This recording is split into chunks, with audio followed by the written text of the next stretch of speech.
Welcome back, everyone, to the Chaos Ball podcast, your premier honkball podcast of the internet, centering on honkball and the Seattle Honkbal Mariners. Of course, honkball, being the Dutch word for baseball, is my new favorite word. I will only call baseball honkball from here on out. Major League Honkball, the MLH. That sounds nice. I'm going to petition Rob Manfred for that. But thanks for tapping in again. Another week of Mariners baseball. They're keeping us around. These honk ballers, they're keeping us around. They are 3.5 games back. And they're clinging to life, to what little hope that we have left. They've gained a few games on the Astros since we last spoke. I believe they were 5 or 5.5 games out. In the last podcast, their Fangraphs playoff odds are up to 18.5. I think just yesterday they were like 10. 18.5 is still low, but not nothing. 1.3% chance to win the World Series according to Fangraphs. That's pretty funny, but their strength of schedule remaining is actually pretty decent. It's over 500. The Astros theoretically have an easier schedule. Something I looked at yesterday when Jacob deGrom was announced to be coming back, probably in September. The Mariners play the Rangers 7 times in September. So there is a non-zero chance that we see Jacob deGrom twice on the mound. That is a possibility. I'm just looking at the schedule right now. They play Texas 4 times from the 12th to the 15th. Then they have 3 games against the Yankees in between. And then they have 3 more games at Texas after that. So that's 7 games in, a 10, 11-day span here. So it is feasible that we see Jacob deGrom. It's likely we see him once. If we don't see him once, that would be kind of insane. But I envisioned a future in September when the Mariners are closer to the Astros. Maybe they're still 3.5 back, and it's not looking good by then. Or maybe they're 1 game back, and then Jacob deGrom just shoves it up their ass for a game, or 2 games even, and just really dashes their hopes. Because looking at the Texas Rangers right now is a little bit like looking at food. They have not been playing well. I think 7 games against them in September could be very good for the Mariners. Could be quite advantageous for the Seattle Mariners, but we'll see. But the Astros, they have cooled off slightly. They're still playing pretty good honk ball at the moment, but they've cooled off a little bit. And the Mariners 3.5 back. I talked about it last week. I don't think they're just going to... when they were 5 back, it was still possible. They're 3.5 back. It's not even September yet, so it's entirely in the realm of possibility that they can win this division still. That is not hope that this franchise nor the 2024 team has earned, but I'm a human. Human nature is hopeful. I am always going to have a little bit of hope. And it's not an insurmountable lead by any stretch of the imagination. And what really it's going to shape up to be is the Mariners are going to claw their way back to tied in the division, and then they play the Astros late September, and then the Astros sweep them, and it's over. Or it comes down to the final couple days like last season, and the Mariners end up missing the playoffs by a game. They seem to really enjoy doing that, so that's definitely on the table as well.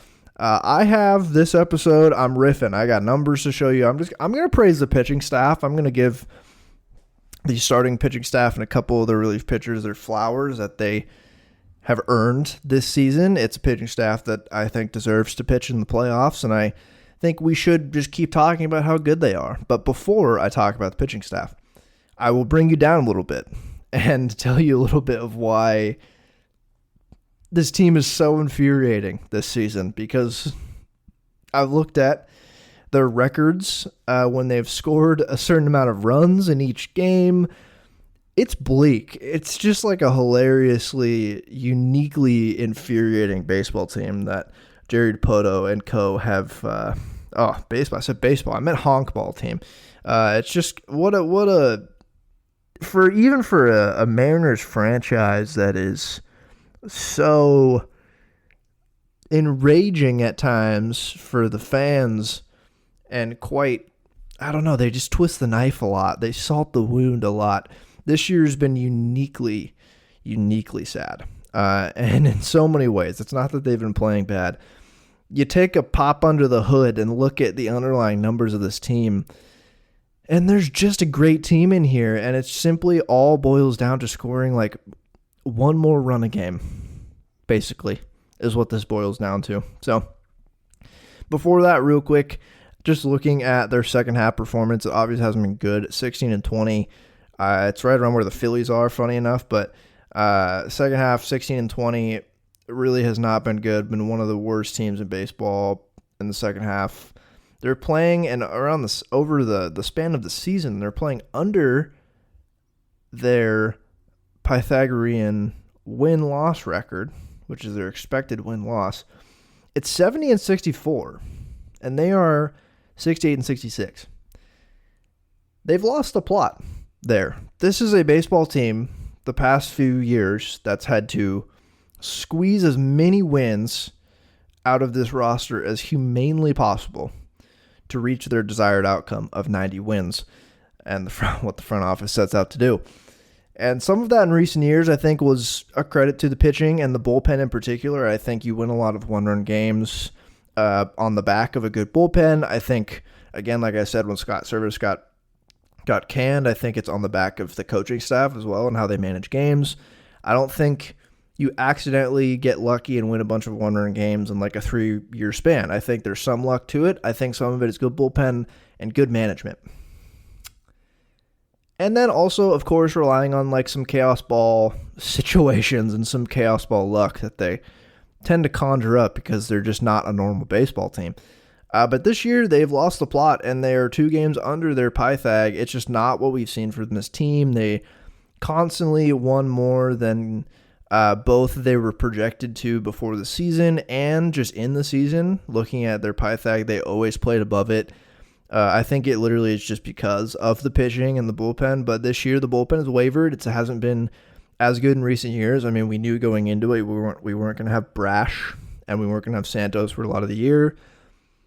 Now we probably won't have Santos for the rest of the year either. But some of the guys who were staples in the pen, like last year even, like Gabe Spire, not been good. Like, and Taylor Saucedo has not had a great year. It just has not been an amazing year for the pen. And I think they've also probably been slightly unlucky, and I think that's just the nature of baseball. You get unlucky, that's just how it goes. But this is the conundrum. I'm not trying to build a better team. This is the crux of the issue that I and many people have with the front office. It's you shoot for 95 wins, maybe you falter and get unlucky, have some injuries, what have you, and you win 90, or even you win 88 and still make the playoffs. Maybe. You have a better chance to make the playoffs that way, I should say. But you shoot for 54%. You shoot for 87 wins. And if you falter, you're looking at what happens. Like, they're projected right now around 82, 83 wins. I mean, even if they went on a tear, I think their only hope to win the division at this point is to win like 87 games at the least, 88. And that's if the Astros really take a dive, which who knows? It's unlikely, but that means they would need to go. Let me just do some quick maths in my head. I'll be honest with y'all. I had to pause the recording there to do the math. I'm not super good at quick maths. But right now they're 68-66. They have 28 games left. That means, I can do that quick math, they have to go 20-8 in their final 28 games to win 88 games, which is roughly where they've been the past few years. And that could sneak them into the playoffs. It could.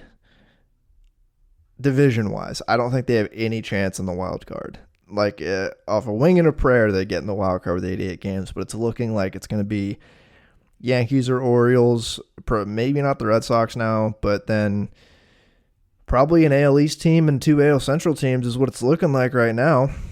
But, I mean, they could make it interesting. If they go 20-8, that'd be awesome. But it's 22-6 to win 90 games. And 90 games is like the bare minimum of where this team should be at right now.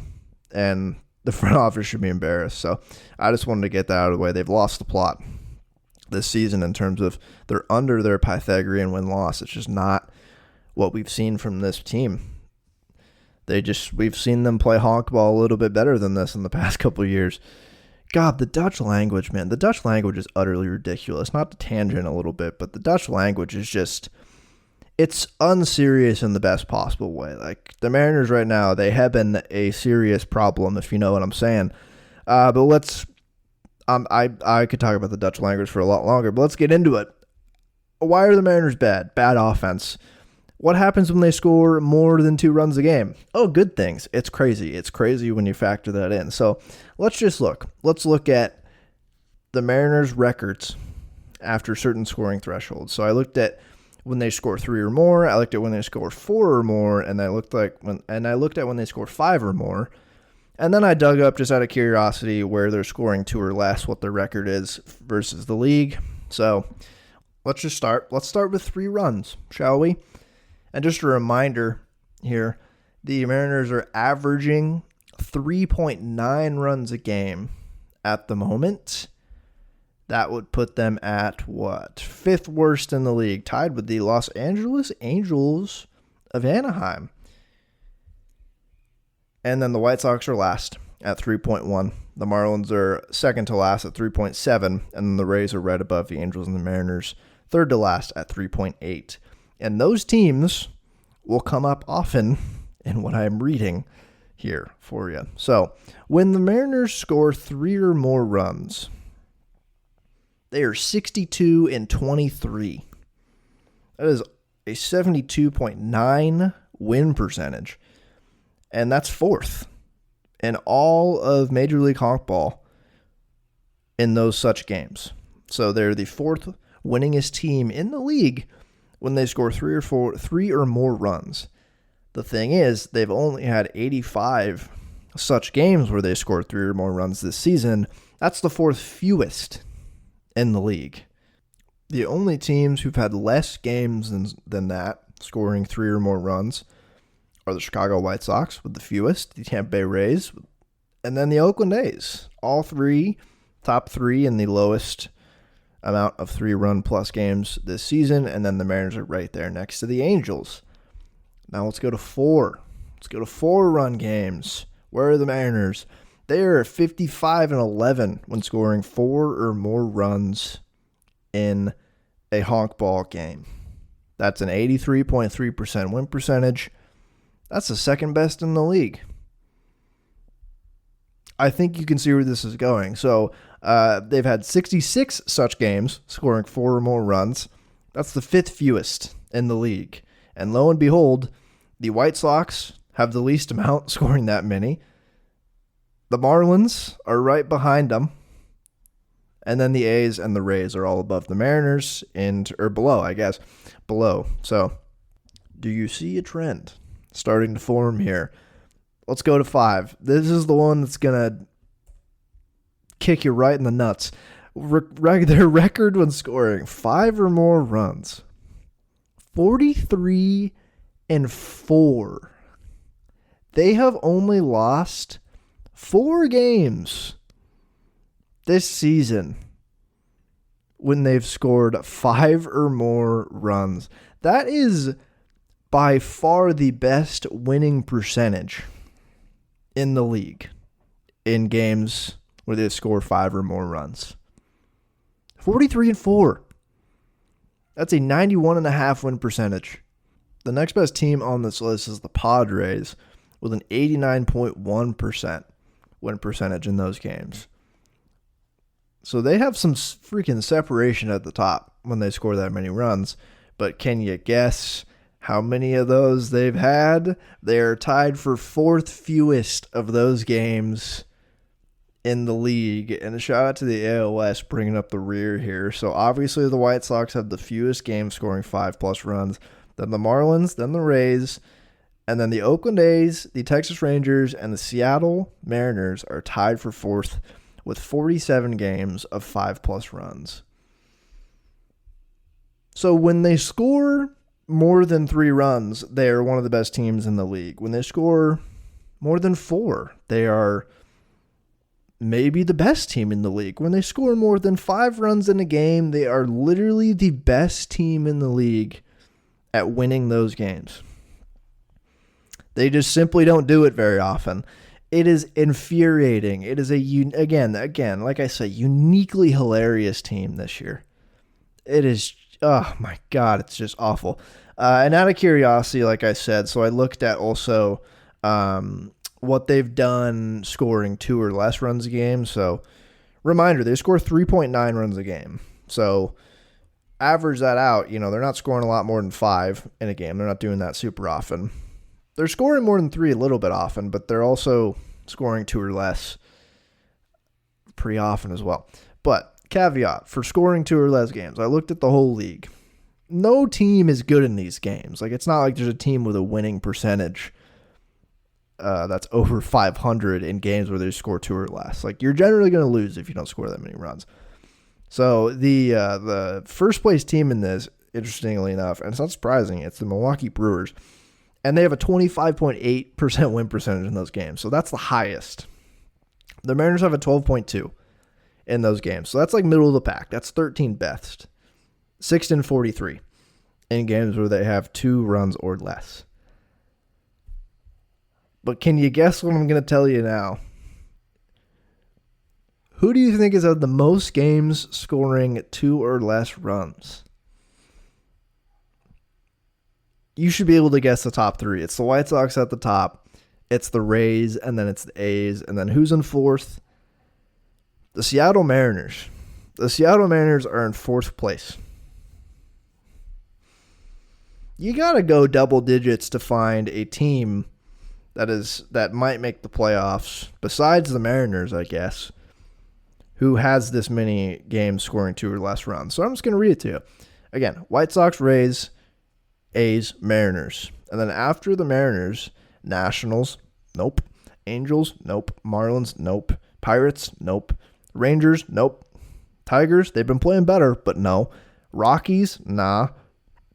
Cubs in 12th. I guess that's the closest one. And then Padres, 13th. That's when you get like the more closer to playoff teams. So looking these numbers up did not give me any joy. Just a ridiculous baseball team. I can't believe they're the best team in the league when they score 5 or more runs. It's ridiculous. God, so much potential with this pitching staff, really. And even if they just had internal improvements, like, they would be potentially in first place. Like, it's not all on Julio. Like, if JP was healthy and having the season he had last year, if Julio was closer to doing what he did last year and was healthy and didn't have his ankle injury, I think they'd legit be in first place. I think they would have a few more games scoring 5 runs, and they don't lose those games, as we just went over. So, real fun teams at the top of this list that have had the most games scoring 5+. The top of this list: Diamondbacks, Yankees, Royals, Red Sox, Phillies, and then the Mets is kind of the first team that's like not great. And then the Dodgers, Padres, Twins, Brewers, Guardians, Orioles, Blue Jays, 13th. Astros, 14th. Can you see what all those teams have in common? That's like a list of playoff teams. That is the list of all the division and wildcard leaders right now. Scoring runs is helpful, turns out. I know it's kind of crazy when you really think about it. Scoring runs is helpful, but just wanted to bless your Friday with some real feel-good numbers right there. So if you just block out the games where they score 2 or less, the Mariners are cooking right now. Let's look at it. Let's look at glass half full here, folks. Okay, let's talk about the pitching staff. I truly think that this team is gearing up for maximum pain possible in September. But the one thing that's going to be a constant is the pitching is going to be good in September. I'm pretty confident. This pitching staff is something that I need to see in the playoffs. They deserve to throw playoff innings. The league deserves to see them throw playoff innings. I mean, Brian Wu is their 5th starter, for Christ's sake. Like, it's an embarrassment of riches they have in an era where pitching is up, yes. But there's not that many teams that have this many healthy, good pitchers, starter-wise. Like, it's an era where a lot of the top pitchers have been really hurt this year. The Mariners have gotten so many innings out of these pitchers. Again, Brian Wu's their 5th starter because he's just been hurt a lot and he has the least amount of experience. Could be the best pitcher of the bunch next season. Who knows? These guys have been good all year. We know this. But Bryce Miller in particular, the past, 2 months, he's been excellent. And it's since adding his curveball. So he's throwing this new knuckle curve. It's looked really nice. It's given him just a lot more options to attack hitters. I think his sweeper was never that good. He introduced that splitter, which was great. But really it was like fastball was elite. Like the shape and the stuff of his fastball was elite. Definitely has been throwing it in better locations this year. The sinker looked like a pretty decent pitch this year as well. Then he had a slider, he had a sweeper that were okay, and then the splitter was great this year, but he didn't have another pitch that was like super differentiated from all those, and now he does. Now he has this curveball that is so, I don't want to say loopy, but it's just so different from all these pitches. Gives him a different look. It's worked really well. He's throwing like 8 pitches an outing now. It's awesome. I love it. I think I've talked about it on this podcast before, but it's part of the reasons why Yu Darvish is one of my favorite pitchers of all time, because Yu Darvish probably has thrown in his career 50 different types of pitches in a major league game. I think like if you look at his like Savant page, even for last year, I think he probably has 10 pitches on there. Because I think he has every pitch in the arsenal, but then he has 5 different types of his four-seam fastball. He has 7 different ways to throw his slider. He throws everything. And so Bryce Miller this year, just looking at his pitch usage since he added this curveball, it's awesome. He added this knuckle curve. I think it was June 29th was the first game he threw it in. So end of June, so we have basically seen exactly 2 months of him since he added this to his arsenal.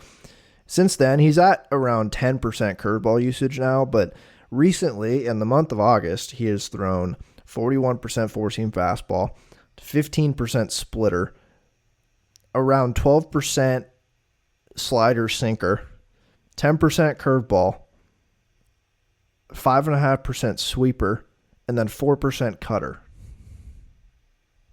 That's 7 pitches, and he's doing it routinely in these outings now. It's just amazing. I just love it. He is just, and watching him and Brian Wu and all the other guys talk about pitching, I just want to listen. I just want to listen to what they're talking about.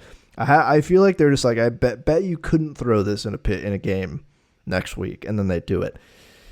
Talking about pitch grips, just variations of the pitches. I just want to hear them talk. I just want to hear them talk about pitching. It's awesome. So let's get into why it's been good. Obviously, I talked about why it's good, but I guess not why, but the numbers behind it. So since adding this curveball, he has thrown 58 and 1/3 innings with a 2.16 ERA and a 2.71 FIP to go along with that. So he's really getting it done. Striking out almost 9 guys per 9, walking less than 1 guy per 9.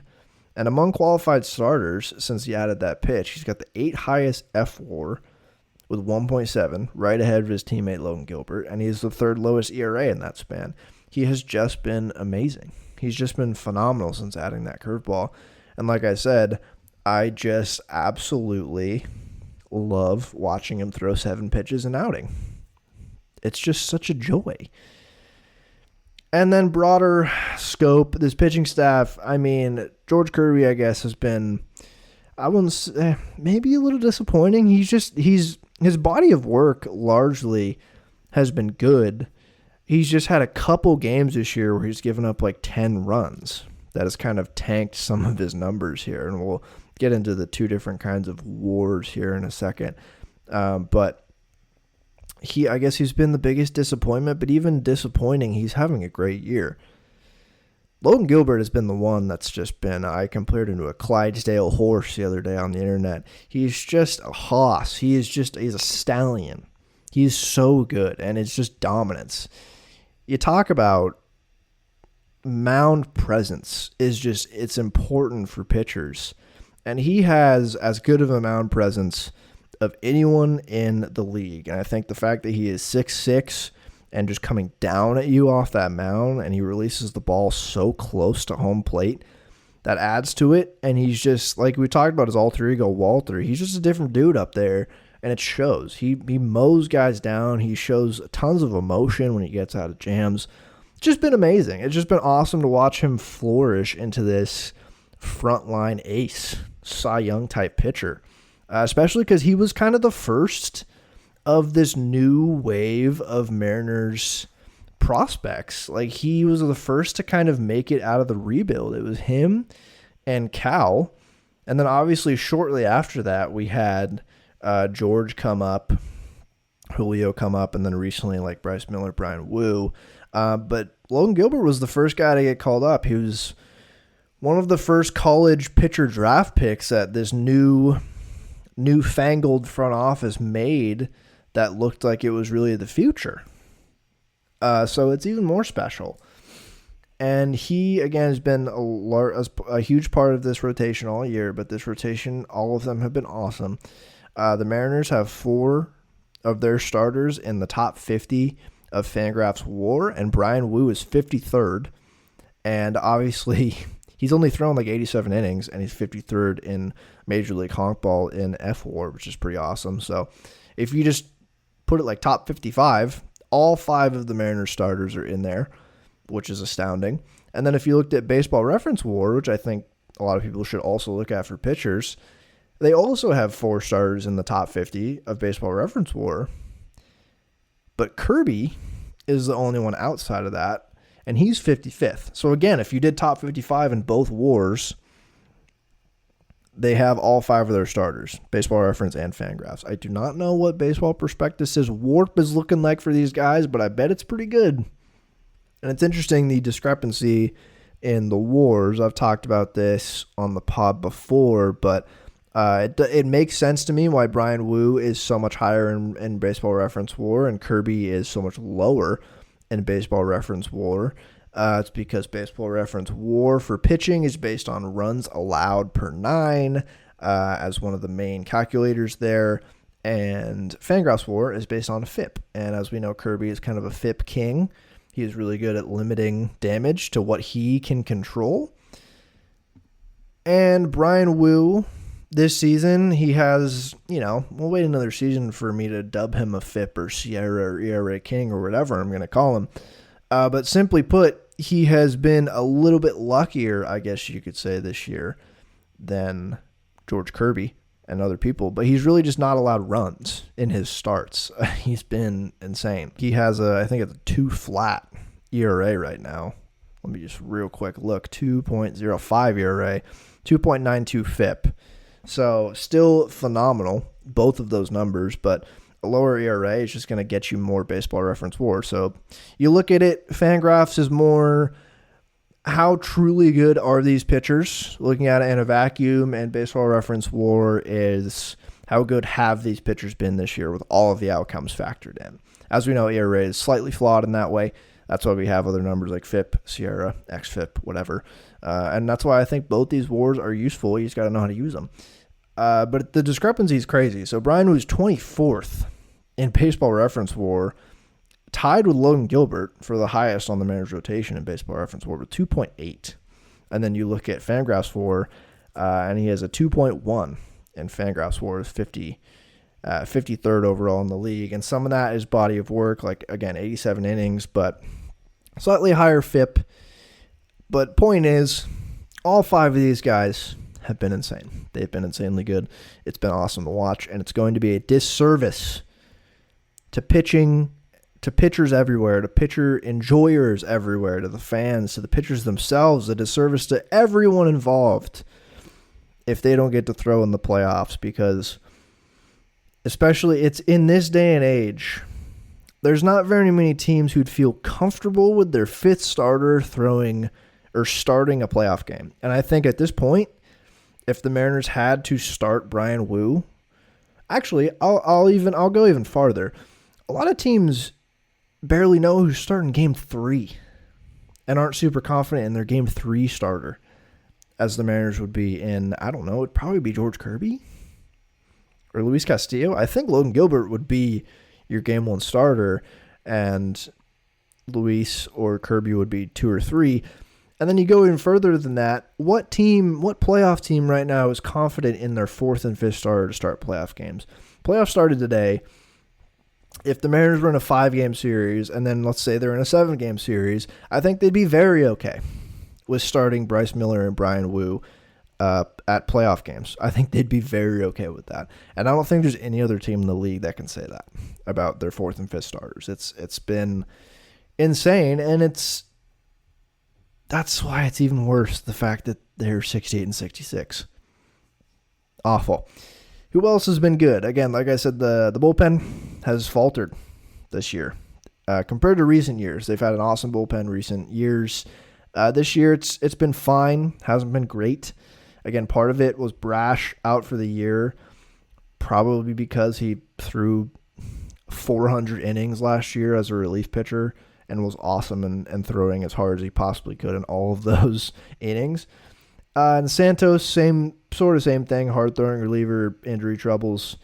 But they just haven't gotten the type of contribution as they've wanted, even with a pitching lab success in Colin Snyder. And that's part of who I want to talk about today, Andres Munoz and Colin Snyder.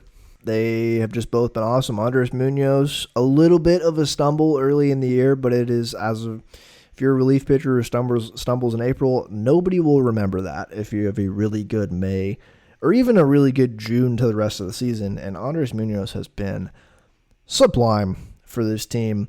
Among qualified relievers, Andres Munoz is 10th overall in earned run average with a 1.76, which is just amazing.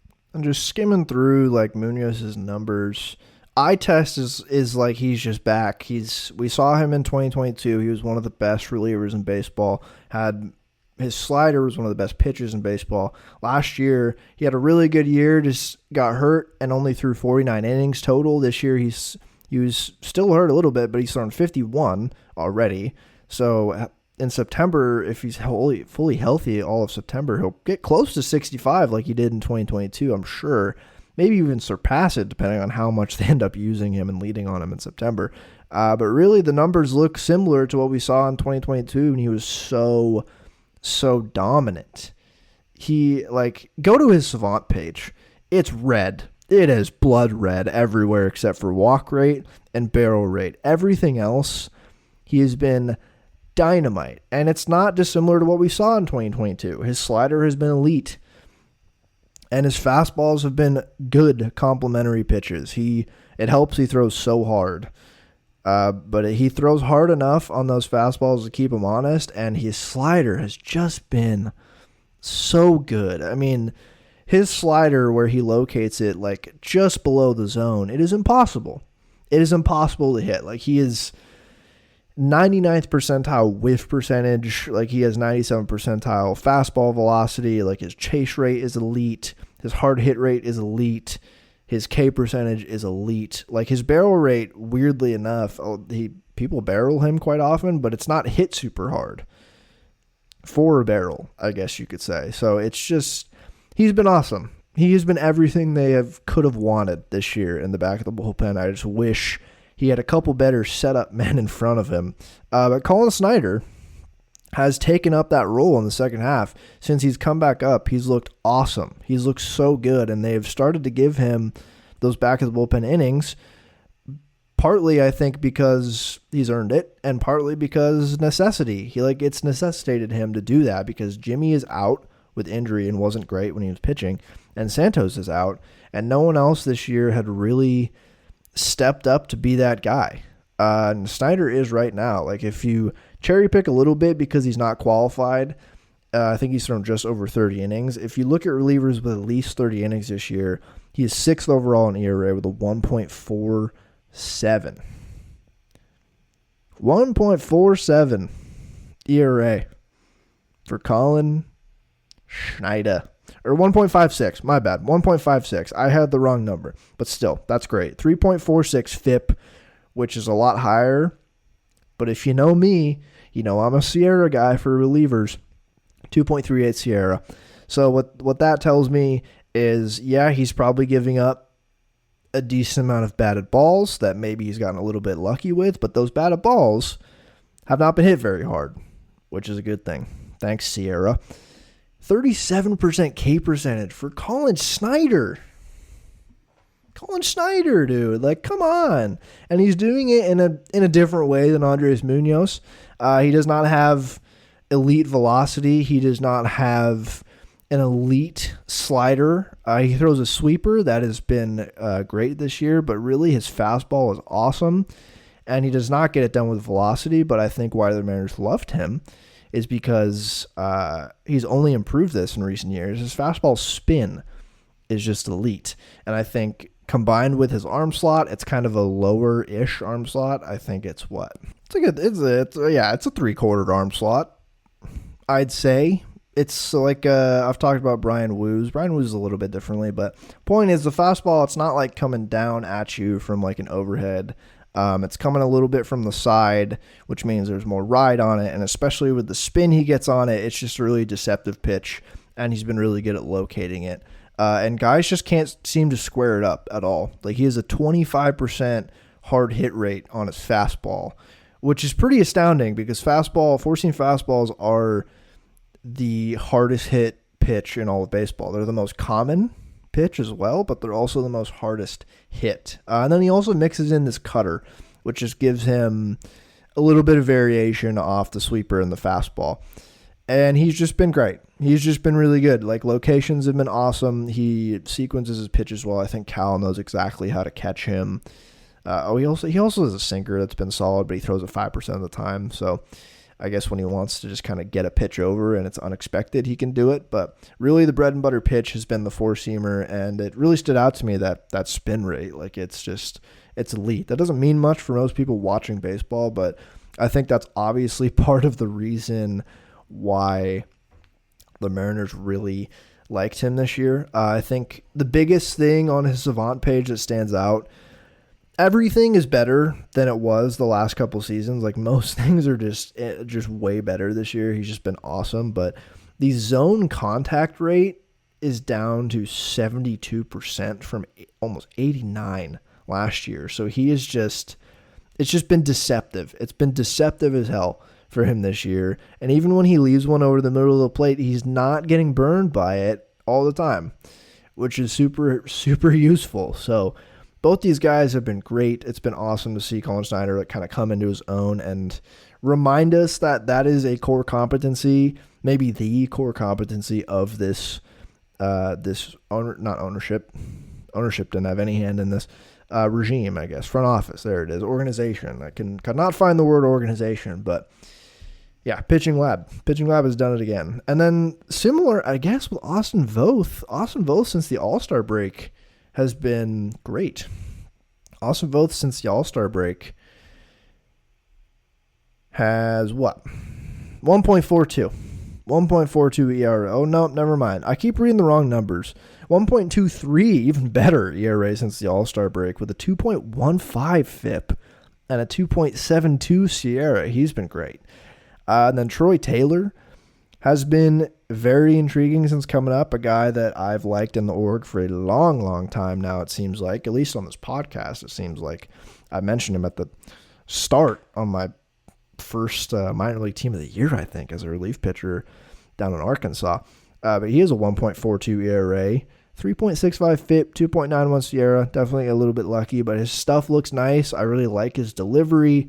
Way smaller sample from him, obviously. He's just come up and thrown pitches in August only, but I don't know. He looks solid. With Santos, looking like he's going to be out the rest of the year, which sucks. And Jimmy, big question mark on if he's coming back and if he will even be good when he comes back. Those guys have stepped up, and I think like Troy Taylor in particular could be a massive X factor in the pen in September. Like I think they're fine with Munoz, and I'll even throw in freaking Colin Snyder right now as 8-9 inning or higher leverage late inning guys. Troy Taylor could be that huge X factor because they're going to need solid middle relief innings. I think they can probably get that from Voth and Thornton, but I think they're going to need more than that. And Troy Taylor is a guy that I think can fill that role for the pen in September. So I think he's going to be massive down the stretch for this bullpen. That's been really intriguing for the squad, especially the Colin Snyder stuff, man. I don't know if I've talked about him enough on the podcast. I tweeted a lot about him when he came up and just looked awesome. And he's only looked better since then. It's been astounding what they've done with him and what he's done as well. Give him plenty of credit. So that was me giving some of the best pitchers on this team their flowers. We need to celebrate these guys sometimes. We can't be all doom and gloom. Sometimes we got to have good stuff going on. So I ended with the good stuff. And I'm going to end this podcast. There's more stuff to talk about, sure. There was lots of talk recently on the internet about the Mariners offseason and how that might go, how they'll upgrade the team. Ryan Divish went on a podcast, and whenever he does that, obviously there's stuff to talk about on the internet. Trading Logan Gilbert was a hot topic on baseball. Honkball Twitter, Mariners Twitter the other day. I floated that idea around quite a bit, maybe more than most people. It's not what I want, but this team really doesn't go about business well enough to sign elite batters. And if they refuse to trade prospects for a truly elite bat, then trading from their biggest strength makes sense. I've hit that idea over the head many times, and it'd be tough, and a lot of fans do not want to hear that, me included. I'd rather they didn't have to do that to get good bats, but they're not super competent at getting good bats, as we've seen. But I'm not going to talk about the offseason. We still have a month. We have a month of baseball left. They're 3.5 out. It's not impossible. It's not an impossible task for them to still win this division. They can still do it. We can have blind optimism that the offense will just catch fire in August. Like, oh, Leo Rivas, shout out to him. He stayed up after JP came back. Canzone, is the one who got sent down. Shout out to Leo Rivas, really holding water. He was like a 105 WRC plus hitter when JP was out when he was starting. That is awesome from a backup shortstop in a limited time playing. So shout out to him. Good for him staying up. JP's back. That's helpful for the lineup. That is just, even if he doesn't light the world on fire, that is super helpful for the top of the lineup because he's always going to get on base. We know JP. But Julio, he hit a home run the other night. I demand he hits 10 home runs in September and pushes his team to the playoffs. Him, Randy, Robles. Maybe that outfield will just sprinkle some sexy magic on this offense and they'll go on a tear. And the Astros, nothing bad happens to that team, so it's really hard to kind of forecast their downfall. But boy, if the Mariners managed to chase them down, like the Mariners would have the wind of the entire Major League Honkball community at their back. Everyone hates the Astros. I think most fan bases who have been successful, even moderately, in the 21st century, pity the Mariners and want to see them do good for themselves, the players, for the fans. It would be tremendous content if we chase down the Astros, and it's not out of the realm of possibility. 3.5 back. We'll see where they're at next week. I'm not going to any of the Angels games this weekend because, one, I just kind of forgot to buy tickets, and now that I'm realizing, I don't want to go back. I watched them play 3 of the worst games of my life last month at Angel Stadium, so I'm not going back, and hopefully they end up sweeping. They're facing 2 pitchers who are making their Major League debuts, so that doesn't bode well in my mind. That bodes like dynamite debuts for both those guys against a weak Mariners lineup, but whatever. We'll see. Either way, this podcast is ending. I'll be back next week. Thank you so much for listening. Look out for next week's pod at the same time. And of course, have a great rest of your week and go Seattle Honkbal Mariners.